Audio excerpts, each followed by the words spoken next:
the space of selfishness. I think that again is connected to an old societal thing, that you're asking for something just for yourself. That is a new concept. That's a modern day woman concept. That's Alicia Appleton, and this is the Powerful Ladies Podcast.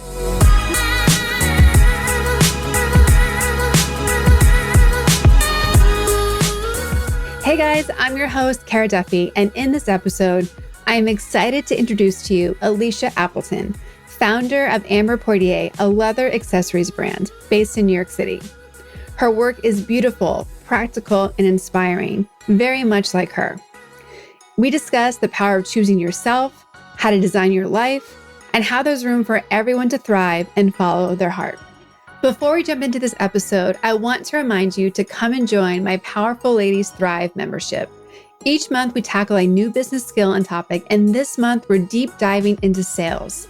So many people are afraid of selling. We love making things, but we feel terrified or feel pushy if we start selling. If that's you, go get my free ebook, Stop Selling, Start Sharing, at either thepowerfulladies.com or caraduffy.com right now. Then, immediately after, come and join my Powerful Ladies Thrive membership. The difference between a business and a hobby is that a business makes you money, and the only way to do that is to master the art of sharing. Yes, sharing, which is way more powerful than selling. Come and learn how as a Thrive member at thepowerfulladies.com.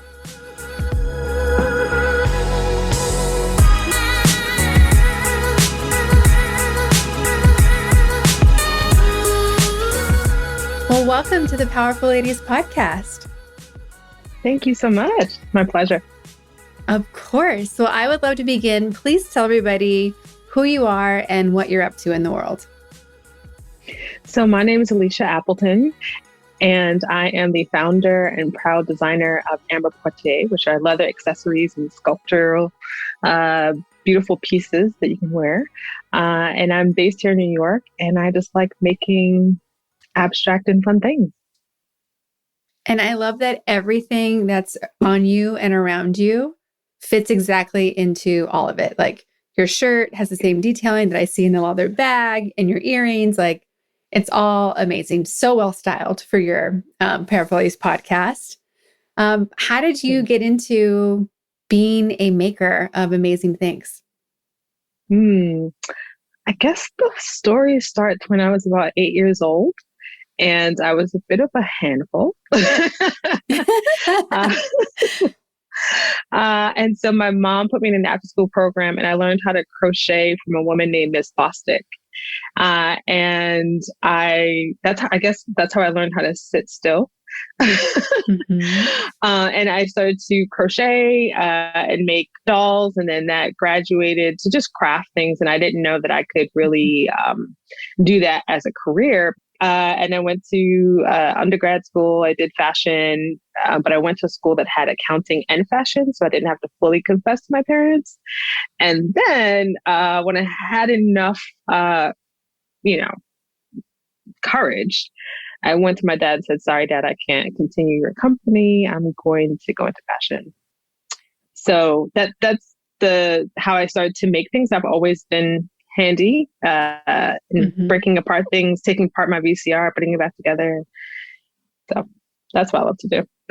I mean, that's a big conversation to have with a parent, right? If they have their own business and say, "I know you want me to follow in your footsteps. I'm not going to do it." What gave you the courage to have that conversation, and how did it go? So first, I want to give a little bit of a backstory, which is that my parents are West Indian. And so West Indian parents, and I'm the first generation born here, right? So this was a very, very, very difficult conversation to have.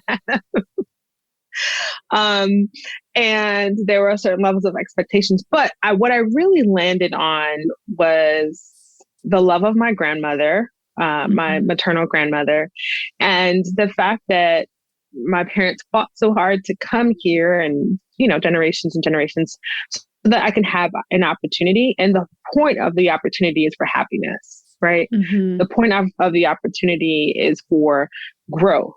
And so that's what is at the core of their fight. So that's what I had to land on. And that's what I had to re-deliver to my father and remind him of. And I had to get my mom on my side first. That was the first thing. And in order to get my mom on my side, I had to get my grandmother on my side. So you were working family sales basically from the beginning. From the beginning. And anything in my family is always about a presentation. Maybe not a PowerPoint presentation, but you've got to come with your arguments. You've got to come ready for objections. Ever since I was like 8 or 9 years old, this is the same presentation I would use if I wanted a toy, if I wanted a new electronic device.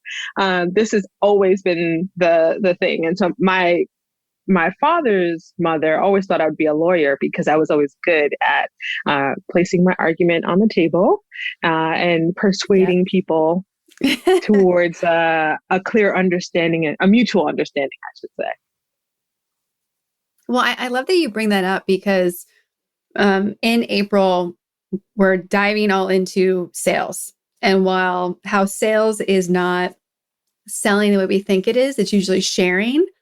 But to me, the fastest way to hack the sales process is exactly that. Like go exactly to whatever formula you use to convince your parents to say yes. Because we always had to come prepared with all the answers to the objections. We had to have an answer for everything they could say because we knew if we didn't, it would be an automatic no. And I want more people to think about when they're selling their products or services to think about it in that capacity because it becomes a little bit more of a game. And you realize like when we would pitch to our parents, we went in being like, we're going to be a yes. So we just got to get them to see that they're going to be a yes. And if you do that with like actual sales of things, it transforms the entire experience. Like I love that you brought that up. Absolutely. It's really about what is their objective. Mm-hmm. And sometimes some people will forget what their objective is, right? So to remind them, hey, this is your objective. And then these are the perks and how this is a great fit. Just sign up. What's the problem? It's what you've always wanted this whole time and you didn't know. So when you were in design school, did you know that you would go into the type of work you're doing today? Or did you think you would be, like, I think most people go into design school and they're like, oh, I'm going to be a couture designer, right? Like that's the only type of designer you're told about really as, outside of the design space. So did you know what kind you wanted to be or how did you get into the specific handiwork that you do today? So I wish that I could say that it was this beautiful story and there were birds chirping along the path to this place. And it was not. So when I went to FIT and I actually was involved in a 3-in-1 program. So I went to Sunyoniante for 3 years, FIT for 1 year. And it was a very, very strenuous program at FIT. You take like 25 credits or something like that, all at the same time. And I went in as a knitwear designer. So when I came out, I knew that I wanted to work in the corporate world. And I did that for about 15 years. And then after having just a really bad experience, I think that design school does not set you up to work in corporate design at all. I think that a lot of the teachers are their methods, I should say, are quite ancient. And you really have to have a network around you. Because if I relied on that, my teachers would have told me that I was not talented enough to like do anything. And my network around me reminded me that I was. And all the things that they were teaching me were none of the things that I actually used at all. Yeah. So I'm finding to not be talented in the antiquated ways of their world, but talented in what I do and what actually works. So what happened was that I went from being a designer to a I also was a technical designer, and I went into being a merchant. And that was not by choice. I was actually let go. And some of the best things that has happened to me were when I was let go for whatever reason. And they actually rehired me and said, listen, we love having you on the staff, but the position, was downsized. And so there's a assistant merchant position available. Would you like it? And I had an attitude, and I was like, no, I didn't go to school for that. Get out of here. And I actually went and did another job for 3 months, and I hated that job. I called them back and said, hey, can I come back? They said yes. So in that position, I learned a lot about the setup of a company, right? So operations, how to have big money conversations. I went from being in charge of $12 million to $20 million. Prior to that, I had no idea of, how much money I was in charge of. I was just designing, so it was nice to marry the two. Through that experience, though, I had a supervisor who was not kind to me. I don't think it was I won't say for what reason. I'm not her, but she was not kind to me. And so it created a lot of pressure to the point that I had the Sunday blues, is what I would call it, at about 3:00. And in the afternoon on a Sunday, my stomach would turn, hating to think about going to work. And so I had to make a decision. I really had to make a decision about what I was going to do, because it was affecting my health. It was affecting so many things. And so at the time, thank God for Obama, the FMLA plan was put in order, or administrative plan was put in order. And so I took that because it was really affecting my health. And through taking 3 months off and trying to figure out what I was going to do, I had to go back to the thing that I loved to do, because I felt like I got lost along the path. And that was another hard conversation I had to have with my family, because I was now a manager. My family fought so hard for me to have opportunity. I fight to get into this career that no one knows anything about. Great. I get here. I move up the ranks. I'm now a manager. I have people reporting to me. And I turn around and I'd say, thanks, but no thanks. So I think what really gave me the courage at that moment was a conversation with my dad, in which he, I said to him, hey, Dad, I don't think I can go back. I'm not sure. I'm done with my 3 months. I've got to make a decision. And he said, you know what? I finally have seen my daughter again. Your personality has come back. You look happier. And this is the daughter that I remember. And so whatever it is that we have to figure out, that's what we're going to figure out, but you're not going to go back. And that gave me the courage to have that conversation. And then I started making what you know now as my leather accessories. There's so many things I would love to expand on of what you shared. The first being having the insight and the knowledge that it was okay to take that break. I literally had to seek out a therapist. And actually, I didn't seek out a therapist. My mother saw how bad things were and sought out a therapist that she recommended. And so that was really how it started. And I was so connected to my work that I didn't see that there was a problem. Yeah. So many people don't feel like they're doing what they should be doing. They're not in their purpose. They're not aligned. Like things aren't working. And we just accept that that's what we've been handed versus we're the creators. We can change things. And I love that you were given the opportunity to pause. And I love that your story started when you were 8, because that's one of the questions I always ask everybody is there's something magical about that age, whether you had a hard time or you had a great time at 8. There's something about that age that to me aligns with the core of who we are and the light that we have to share with people. And there's just a magic at that place. And I love that you knew you had to get back to creating things when you took that pause. Like just doing what you, I guess I'm sure in working with the therapist, like, when have I been happy? What's made me happy? What am I not doing now? Right. With those, am I psychic about the questions you were getting asked? Yeah. So, coming back to that, and what was that healing process like for you to start being you again and to start creating again? I can honestly say, Kara, that I'm still in the healing process of it all.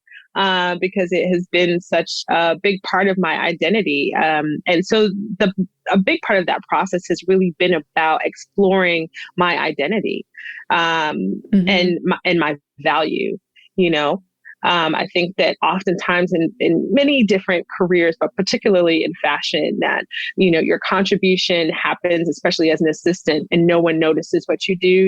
You get used to not getting praise for it or acknowledged for it. And it just becomes something that you do. And so you don't understand your value. And I've really come to a place to understand that, and all of my relationships after that have changed, in which I'm like, you know what, that's too much time. That's a no. You know what? I do really value that. And I want to be able to pour into that. And it's really about designing your life, and understanding that you have the power to do so. And that has really been a really great healing place for me, as well as, it sounds really cliche, but just taking some time to breathe.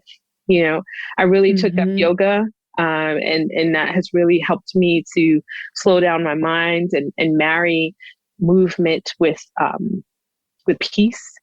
And that has been really great for me. I know I have friends who hate yoga. Whatever the thing is to help you slow down is really important. And going back to the basics. So sometimes I'll just sit and sketch and draw for an afternoon. And I know that I need to do laundry and I need to do all these things. But if I'm not at my best, then I'm only going to be pouring in toxicity to the other things I pour into. So how about I take some time to be better? Maybe not my best today, but better. Yeah. And we get so attached to these everyday tasks that we think we're supposed to do. But the truth is, somebody else can always do your laundry. Somebody else can always cook for you. Nobody else can do the thing that's you, and nobody else can take care of you. And I'm also been like really evaluating this in my own life of how have we put so many things in the wrong order, and we're not doing it intentionally. It almost feels like it's happening to us. And you wake up, you're like, wait. I didn't pick this order. Like, who put that on my to-do list? And really coming back to that intentionality and choosing and remembering, as you said, like, we get to design our own lives. What do we want to design? Which I think perhaps for people like you and I that have a design background where you just create things from nothing because that's what you do with a blank piece of paper, like, we're maybe closer to realizing like, oh, if I can draw this on paper, I can draw this into my life. And I just want everybody to like hear that. Everybody listening, if you get nothing else from this episode, know that you can make your own life. Like, that's where the powerful and powerful ladies comes from for me. How much more powerful do you feel today than you did before? Oh my gosh. Well, my line is really about reminding women about the power that they have. Because when you think about women and value, right? I go back to this whole idea of, in the past, women were really valued by their looks, not by what they did, anything of that sort, but by their looks. And that really creates this like competitive arena between women. And when we look at what we do now, or the expectations of today, it hasn't changed that much, in the sense that we're expected to do all these things, and there is this competitive nature, and society is telling us, how we're not pretty enough, we're not slim enough, or we're not, how many critiques there are of women, but there aren't of men. And so any woman who's able to get through her to-do schedule, because I'm sure that it is extremely long, Mm-hmm. uh, and show up for work. And, if she is a mother, be a mother and show up for her girlfriends and show up for herself. Mm-hmm. Most importantly, that is a superpower. It is, Yes. it is a superpower. It's mind blowing to me. And so, we oftentimes are sitting in this place of, oh my gosh, I did not accomplish this on my to-do list. But maybe your to-do list was way too long. And if you keep up with that to-do list, unfortunately, you probably will end up in a place of illness of some sort, Mm-hmm.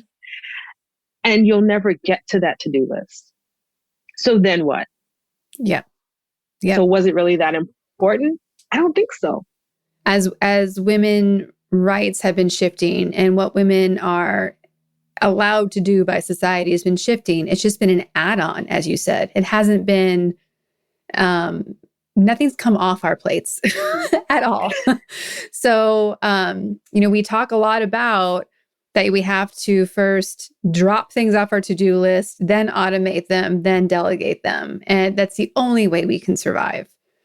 With your business, like what have you done to delete things from your to-do list and then like be able to prioritize everything that you want to do and your business? Like, what are you proactively doing or what have you done?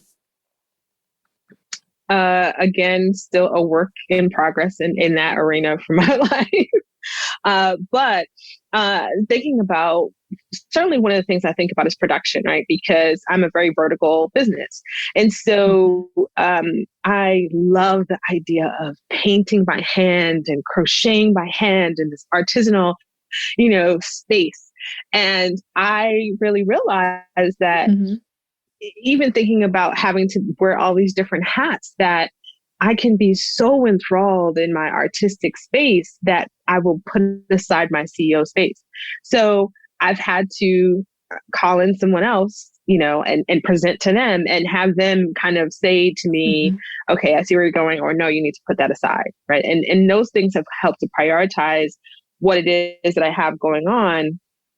Because then I have to think about, I have to explain this to someone else. If I just have to explain to myself, it'll be a mess. I wish I could say I'm so well put together and I could just do this. But no, I like to start at the reality of things, right? Because on every map that you look at, you really have to start with, I am here. And then to get to the next place, what's the path? What are the tools? And I've really understood. Let me say this again. I really understand now that I have to prioritize my mental health and my physical health above everything else. So I won't get every workout that I have on schedule, but I do need to start with planning it out to make the space for it. The tasks in my lives are definitely not hard. It's really about creating the space for it. And that's what we talk a lot about in yoga as well, right? Creating the space for something. And when it's difficult, your first reaction is to come out of it. But what it really requires is for you to breathe through it. Right. And understand the boundaries. And then thirdly is having a community around me that understands and respects boundaries. And that's one of the first things anyone joining my community has to understand and respect boundaries. We can negotiate some things, but there are certainly boundaries. And if that is an issue for you, that has made the process easy for me to say, thank you. It's been great to know you. And this won't work out. Yeah. I just hear so much of you stepping into you like honoring yourself, which to me is the biggest boss move, right? The biggest boss move is that I have to honor myself, put myself first, and know that it's not selfish. It's what I have to do to create space for everybody else that I want to serve. And I love that. I also want to give, oh, go ahead, please. I was going to say the space of selfishness. I think that again is connected to an old societal thing, right? That you're asking for something just for yourself. That is a new concept. That's a modern day woman concept. that I don't think is explored enough or celebrated enough or talked about enough. And I think that how society has tried to get that out of us is through a place of shame. Yes, So I agree with you. The are you being selfish comes from a patriarchal way of looking at the world. And I like, just like yoga, like there's so many ancient philosophies and traditions that when we look at them, they make so much more sense now because they're just part of how things really work. Like, it's like we want to abandon what is just so from nature sometimes. And, honoring yourself and taking that time to pause and be connected and know that that's the most important thing because it gives you a source and access to so much else. I'm glad that that's like coming back to Western modern culture. And it's unfortunate that we've forgotten it over time and that cultures have forgotten it. There's so much. And right now I am just so excited that I trusted my own instincts that when I saw Mikkel share about you and saw your posts and saw a few things, I'm like, I want to talk to her. She looks awesome. Because this is such a great conversation, right? Like I love that this show gives me access to invite people on who I don't know, who I think look fascinating. And then we start having a conversation. I'm like, I'm pretty sure we've known each other forever. This is awesome. Yeah. Well, it has been my pleasure. Mikkel is, oh my gosh, Mikkel is such a great woman in what she does. And she is the person who I run so many of my ideas through. She is the person who talks me down, talks me over the ledge, off of the ledge, and is so supportive through the entire process of it all. And that's really what you need, like that coach that's in there that will coach you to the end and say, why not? And just throw caution to the wind, but will also, I lie to you not every time I make a plan and I'm like, I'm going to create this thing and do this thing. And I'm so excited. She always brings me back to, so is this going to make your life easier? Yep. Is this going to be the best for you as a person? And someone who is a cheerleader for you as a person, minus what you do, is always what you need on your team. And that is the strength of women. Yes. And you mentioned so many great points, right? Of like who you need on your team. All in March, we talked about like why we need teams. And my favorite statistic is that you can literally 10x your sales with a team, right? Which you and I get to talk about briefly. And it's the team isn't always people we pay, right? Like Mikkel was in one of our group calls in Thrive, and she's like, I'm asking people like, what teams do you have? And she's like, is this the team? I'm like, yes, Powerful Ladies is the team. Like that's where it comes from, right? And there's that amazing skill of you want people in your team who are going to bring you back to the core things that matter to you and ask those big questions, but also like keep pushing you when you're like, okay, now you're asking too many questions that are limiting you. You didn't ask the big ones that are going to give you the freedom and the joy and all the stuff that you really want. Oftentimes as a solopreneur, you're that's where I am. And your workshop was awesome. And giving permission to understand what you need and how to find your teammate and, what is it what are your best skills? So that was a really, really great session. And I took down some really great notes and I'm hoping to implement them really soon. But I will say that as a solopreneur, I think that we oftentimes have that thing where we're like, only I can do this thing and not focus too many times being the janitor and not focusing on how to get to be the CEO. The floors need to be mopped. The things need to be done. Got it. But there does need to be a bridge to get you to the CEO space. So it helped to alleviate some guilt and clarify some things in taking that workshop. So that was really great. Thank you. Well, especially for you with the level of creative, detailed work that you do, like you're creating art every day, right? And we want the art by you. I don't care who swept the floor, right? I don't care who's doing your accounting. I don't, like, I don't even care who is, like shipping the order to me, but I care that your heart and soul went into the piece that's coming in some capacity as a creative director, as an oversight, as literally your hand sometimes.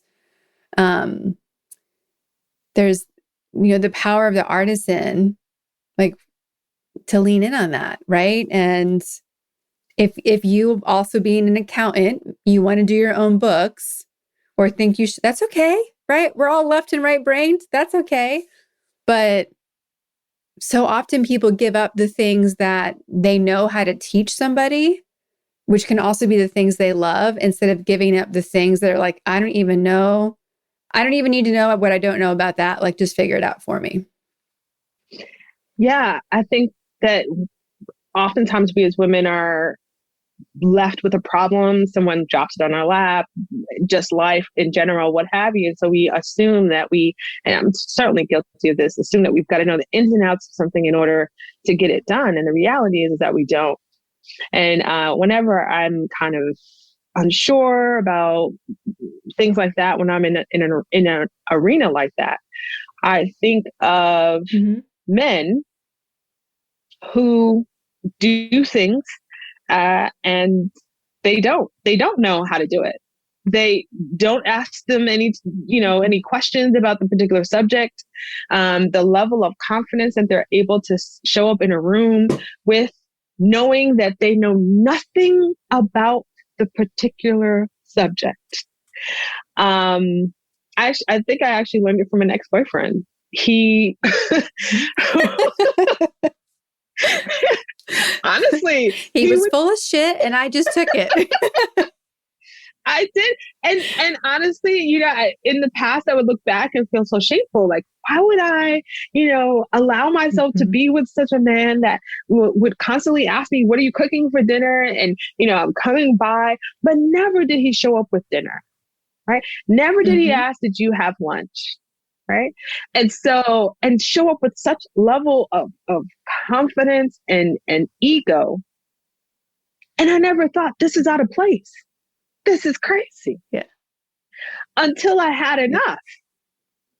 And I lie to you not, when I go into meetings and I'm unsure and I don't know if I know all the details or whatever the case is, I just think about him and I put on my V cloak is what I'll call it, and go in with a level of confidence. Because if he can pull it off and not know anything, if I know a little bit, I definitely can pull it off. Yeah. And I'm going to give you like 100 points more of what he's ever known.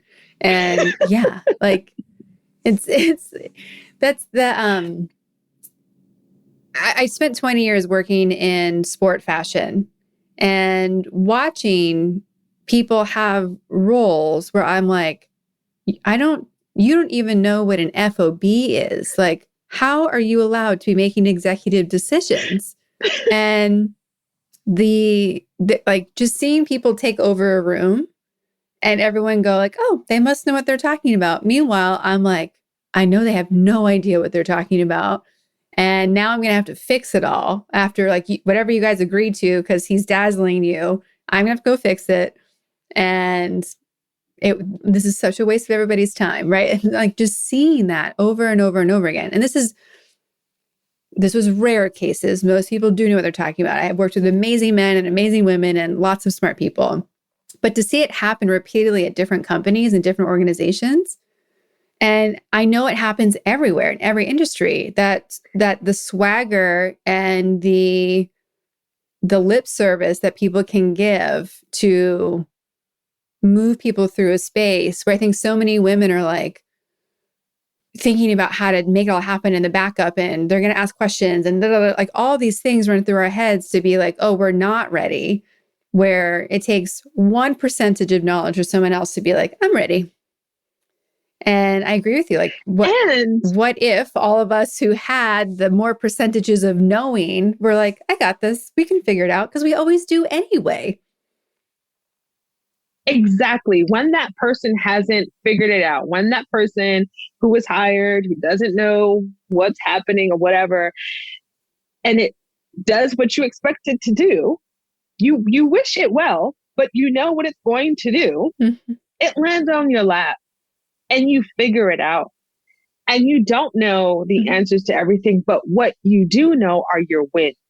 What you do know is that you've done it before. And a lot of times we don't remember those. We hold on. I forgot what the statistic said, but it's like we hold on to all the negative things that happen in a situation, but we forget mm-hmm. the positives. And when you're counting your wins one by one, and you go through your track record, that is what gives me the confidence to step up to a new platform, a new arena, and figure that out. Because every other one, I've had to do it whether I wanted to or not, whether I tried to avoid it with all of my might or not. Here I am. And so I either get to choose to be in this space and take control of it, or I get to let it take control of me. And so mm-hmm. I've seen it when I've given the reins to other people when it comes to my life. And I know that I can do a way better job. So let's do it. And then once you build your confidence, it becomes like a game. You start to have like a swish in your step, like is a rhythm, and it becomes a beautiful thing. Yep. I'm pretty sure you're my new best friend. This is all exactly what I would. Yes. Which also leads me to, when you hear the words powerful and ladies separately, what do they mean to you? What do they make you feel? And when you hear the words together, do they make you think or feel anything different? Powerful ladies, I think they don't make me think of something different. Powerful, everyone, anything, all things. Mm-hmm. And ladies, I think of powerful and how do I say, like builders and givers of life, and like powerful and soft. Mm-hmm. Although very different, although separate spaces, beautifully sit in that definition of a woman. And then when I think of them together, I literally think of women coming together and move. Like I just see moving of mountains, moving of things, just movement. When women get together, whether good or bad, something's going to change. Mm-hmm. And that is what I think of. It's just about what are we going to change? You mentioned Mikkel and what an influence she's been on your life and being part of your, confidence boosting, go to like your powerful lady squad. Who are other women that you know or know from afar that have influenced and inspired you along the way? Absolutely. So I have a cousin. I'm so glad that she's my family member, Judith, and she actually works for, I won't say what she works for, but she works in the medical field. And from the beginning, she has been a cheerleader. And she is so stingy with money. And so I knew that I was doing something when she said, I want to invest, and family does not persuade her to do that. It's just on merit. And so my mom, she is probably why I went into fashion to begin with. And she has, I'm such a rules person. What are the rules? Let's stick by the rules. Let's do the thing, whatever. She is not. She's not. And she gives me the courage to step outside the rules sometimes when that needs to happen. Um, Another person who's on my team, it's not a woman, but my youngest brother, believe it or not, we're 8 years apart. And he actually helped me to get into sales, to sell my products. The first time I was making things and I sold, he went to the shows with me, and he helped me to speak to people and to understand I need to protect my voice and I need to do all these different things. And he is the artist that always knows how to coach me along and get me from that deepest place of doubt to this place of Mm-hmm. joy. I think that joy is one of the things that I embody. I try to embody. And who doesn't want to be around joy? So, Yeah. How long has your business been around, and where are you selling it today? Is it a mix of wholesale, retail, e-com? Tell us more about the actual business itself. Sure. So, my business started in 2015, and right now it's online only, and it's in one other location, but it's closed due to COVID. So it's actually at the African American Museum of Heritage and Culture in DC in the gift store. So I was Very so cool. excited. Thank you. I was so excited about that, but that happened March. I mailed out the order March 3rd of 2020. And as we all know, that was the beginning of COVID. So I have not been able to go and just bask in that glory or, talk about that Mm-hmm. much.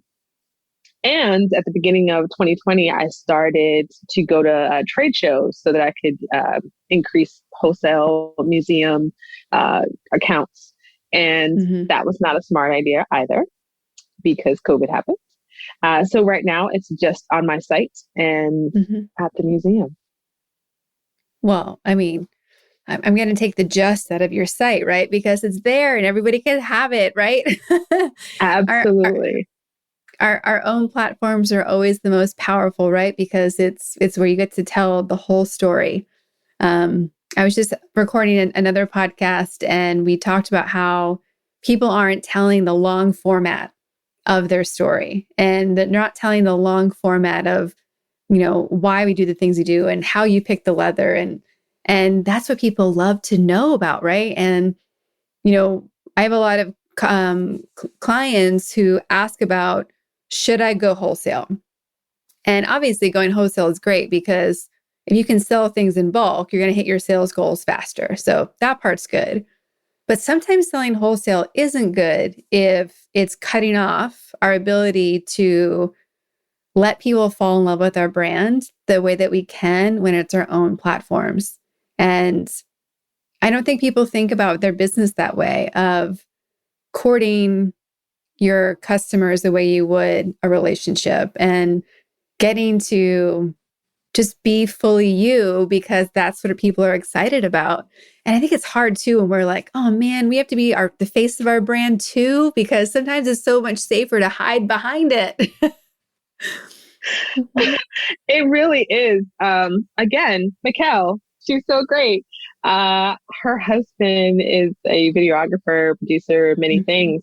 And I promise you that if it was up to me, you guys would never see this face. It was just about the product.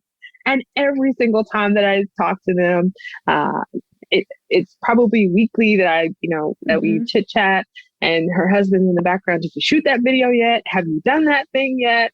And so video, and it's so great that you said that because that is what I'm focusing on right now. Are Mhm. creating videos to talk about why I use vegetable tan leather as opposed to a softer leather, because vegetable tan leather is really that harder, thicker leather. And we're used to bags being more supple and soft as women generally are. But growing up, I was a tomboy. And so Mhm. I was kind of rough and hard and rugged, and utilitarian and all that kind of thing, but aged beautifully as vegetable tan leather does, Mm-hmm. and can be timeless. And so that's really what I gravitated towards, and in telling that story. And I say it to Mikkel all the time, and she's like, "But where is it on your site? But where is the video? Uh-huh. People want to know." So it is important. It, it's the things that I fall in love with other brands. So I Mm-hmm. just want to give opportunity to people to understand and learn as well why I do what I do. Yeah. And who, like, because I saw your face and your beautiful smile, I was like, her business sounds awesome and I want to know her. Like, it was because of that we got here, right? And there's so many other people that want to know all the things, right? And as people who own brands and businesses, there's so much that we know, that we've known for so long, that we were bored by it, but no one has heard it yet, or they haven't heard it enough, or it hasn't gotten to them. And we forget to tell those like really small, simple details that to us are like, yeah, of course, this is what we do. Of course, that's why I made that choice. And those are the foundational pieces that I wish more brands would talk about. Like, that's the human connection, the real story, the part that lets you go like, oh yeah, and there's some connection and relatability. So I'm really glad that Mikkel and her husband are pushing you into those spaces, because it's good and it should be. And your story is fascinating, right? Like, powerful ladies exist because I know how incredible women's stories are, no matter what they're doing. And then I get to talk to people who are doing cool things from my perspective. So it's even more fun. But yeah, you and everybody else, lean in on telling your story. Mm-hmm. I will, and what I will say too is another thing that's been a great reminder to me and empowering me in that space are talking with my customers when, when Mm-hmm. I did see them in person, and I get to learn about what they did and who they were and why they gravitated towards things and the gifts that they want to give people. And I was helping them choose the thing, and I could see how much they cared about the person and, that kind of Mm-hmm. thing. And it got to a point that people would say, "Hey, here's a picture of my friend. I need to get something for her. Tell me what you would choose." And then I would meet the friend and then the friend of the friend. And it was a whole community when I was doing a Mm-hmm. street fair or something on a beautiful spring day like this. And so the Mm-hmm. power of that love, even though I could be exhausted the night before and I was creating things or whatever, that is what would get me through the day. And I wouldn't even realize what time it is until it's time to pack up, and then my feet start pounding like Fled Flintstone. But Yeah. Well, and that's also such a great pro tip for, your customers will tell you what they want, right? We spend so much time making up what we think they want, when all we have to do is go talk to them and they'll tell us. They just tell you. It's so much easier to respond based on a conversation than to stress and make it and then, oh, they don't want it. And why isn't it working? Because we're not talking to people. Mm-hmm. absolutely. They want to tell you, but I think it really works when it's a genuine conversation. And it's like, before COVID, go out for some coffee. It's an excuse to kind of get together and just, chit chat and talk and catch up with people. And that was one of the things that was the hardest, because people would be in my tent and be talking, and then I had to Mm-hmm. get to the next customer, and I'm like, oh my gosh, okay, I'm coming. Hold on 1 second. And people were Yeah. so sweet. They would come by, Mm-hmm. see that I was busy, and then they would come back with like some water or like, some corn or something, or, a hot dog. Hey, I saw that you were busy. I figured you didn't get something to eat. I brought this over for you. How touching, right? Oh, I just, what, mm-hmm. how could you be upset? How could I want to Mm-hmm. go back to a corporate job when I get to have these experiences and interactions? Yeah. And I love that you shared that story, because I spent the morning like building up rage inside of my body with reading posts that Asian American friends of mine were sharing about their personal experience. And the whole year we've gone through of talking about how much hate there is in the world. And I did a post in my story where I was like, how can humans be so magnificent and so horrible at the same time? And it's so easy to get caught up in these stories that make it sound like things are hopeless. And then you share stories like that of, you probably would have felt it was more hopeless staying at that corporate job. But now that you've chosen yourself and chosen what lights you up, you get to see the better parts of humanity as well. And to have customers, or maybe not even, maybe potential customers, they haven't bought anything yet, coming to make sure that you're taken care of because they see what you're offering for the world in that community. And they're like, no, I'm here to support you. And they don't even know you. Like, that to me is the magic that keeps things going. Absolutely. And also just seeing how they care to bring their friends, their family, their mother, their children, to meet them. And then the story that they'll have and saying, I bought these pair of earrings and my mother took them. And so now I need to get another pair, and you go ahead and pick your pair because I want to make sure that I have mine and they're safe. Don't even ask me. I love that. So it's such a pleasure, and it's such an honor to be brought into their world, into their lives, and to be able to provide something that brings some joy to them, and that they can then talk about the experience that they had to anyone else, and the joy that they have from that. So it's such a joyous place. It's such a privilege. Especially coming from the corporate place that I came from, and understanding that I no longer have the Sunday blues. At the times that I would be having Sunday blues, I'd probably now be doing festivals and having Sunday joy. So yeah, it's a great full circle. Which is a perfect segue to asking you where you are on the Powerful Lady scale. If 0 is average everyday human and how they feel, and 10 is how the most powerful lady on the universe can feel, where would you put yourself on that scale today? And where do you think you would put yourself on an average day?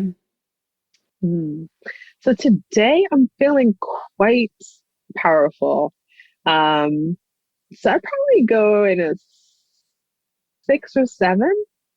I'd probably say on an average day, I probably would rate myself at about 3 or 4, but Mikkel would probably say 6 or 7.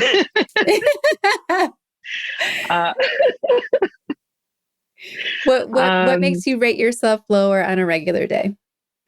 You know what? Because the day-to-day of seeing what my ideas are, and just not being able to let my hands catch up with my mind. And then trying to still kind of battle with, hey, but you need to take care of self, Yeah.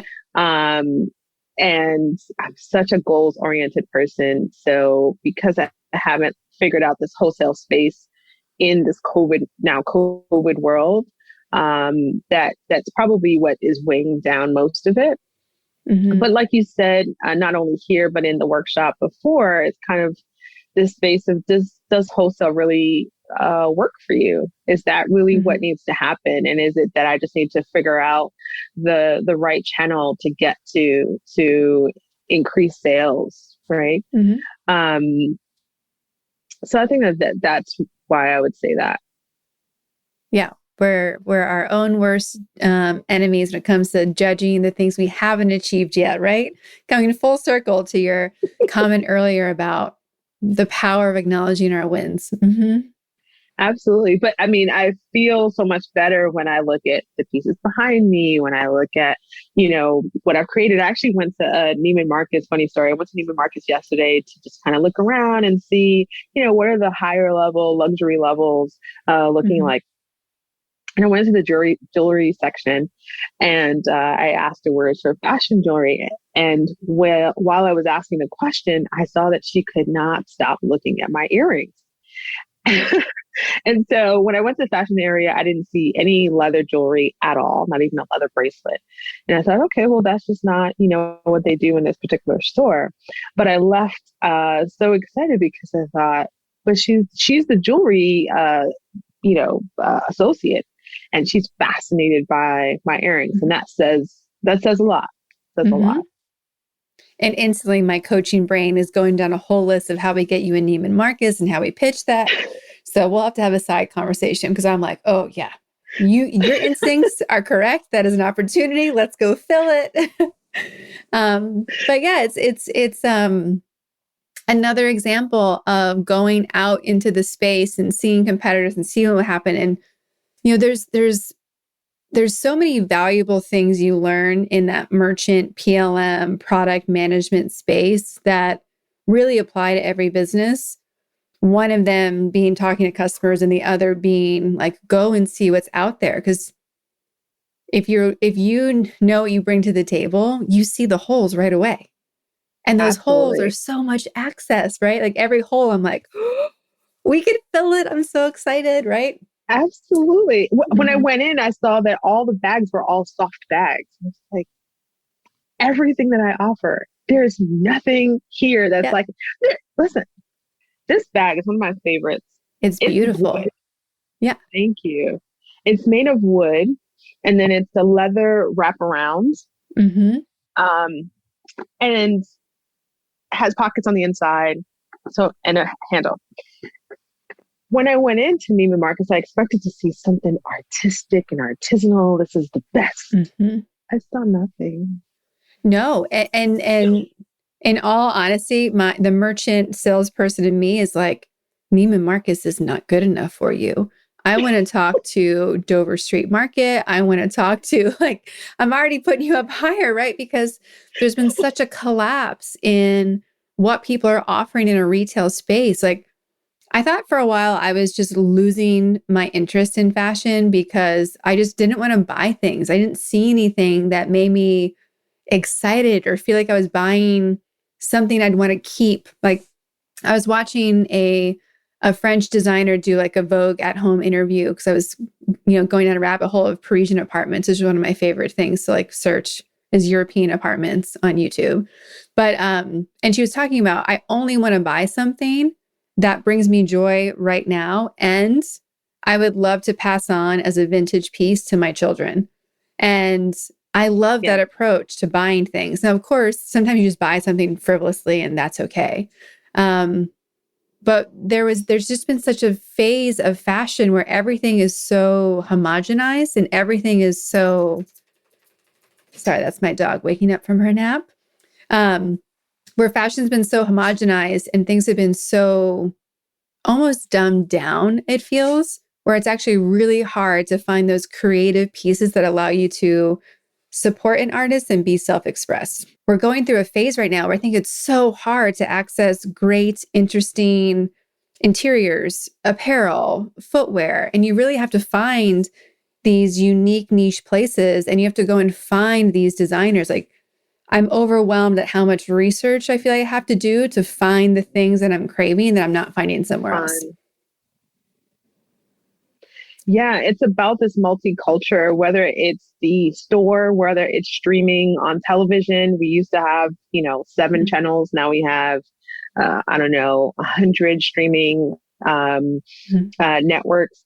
And so the beauty of that is that you're able to create your own culture. The hard thing about that is being able to find your culture, right? To be able to find the tribe. And I think that wholesale is really what that is to create the channel to get to that artist. However, everyone has been telling the same story, like you said, Yes. and everyone's been merching the same way and trying to outdo the same store, doing the same thing. And we've really walked away from fashion as art Hmm. and it bringing us joy. And so that is the exciting thing about um, post-COVID world, is that we get to reinvent what happens. We get to think about how to create a better, like I'm thinking about this crossbody bag that I'm designing and thinking about, hey, we need a space for your mask now. We need a space for hand sanitizers and gloves, and things of that sort. And your water bottle, it's now a utility thing, but it still needs to be pretty. Where does that get sold? So we get to create that world. And I think that the communities will then again find their own tribes. And companies are getting smaller in their company structure. So they're trying to get directly to the customer, and creating their lines and speaking directly to the customer, as opposed to going through a wholesale space like a Neiman's or Nordstrom or what have you. And so the great thing is that small designers like myself, we've already been doing that. Yes. And that's what puts us at a win. So whether it be David or Goliath, it's really about finding your space and where you can win and focusing on that and doing the best that you can at that space. And I'm sure that we'll all win. I love that. Yes, we're all going to win. That's why we need everybody. And that's also why there's always room for everybody to do what they love, because there's always a customer for you. There's always a community. And yeah, like the competition thing is not the thing. Do what you love. There's always room. Yeah, that competition thing again is that old space. And we are not only participating in a new world, but are drivers of this new world. And so we get to do it the way we want to do it. Well, for everyone who is enchanted with you as I am, where can they find you, buy your bags, reach out to you? Where are all the places that they can connect with you? Sure. So all of that can really happen you can go to amberpoitier.com. You can go to Instagram, Amber Poitier. I really don't do Facebook, but if you want to reach out to me there, you can. But Instagram automatically, and just amberpoitier.com. If there are any questions, they can email me at info@amberpoitier. It's AMBERPOITIER.com. And I'm happy to have a conversation and talking with a couple people with some collaborations, and just really enjoying this time and space that we're in to create and do more. Well, thank you so much to being a yes to me and yes to the Powerful Ladies. I love this conversation, and I'm sure we'll be collaborating sometime soon. Sounds good. It was my pleasure, Kara. Thank you so much for what you do, for being a representation of an empowered woman, and spearheading this community forward into changing the world. And I thank you for the knowledge that you've given to us in many of the classes, and for having me as a guest on your podcast. My pleasure. Thank you. Thank you.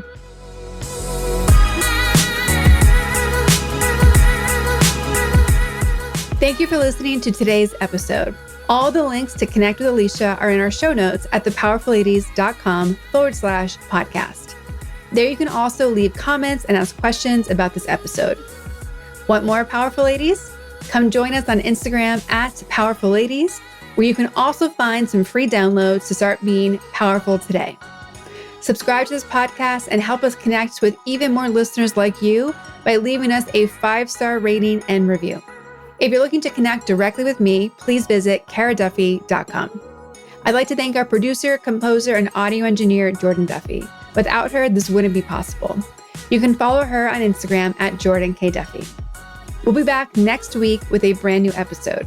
Until then, I hope you're taking on being powerful in your life. Go and be awesome and up to something you love.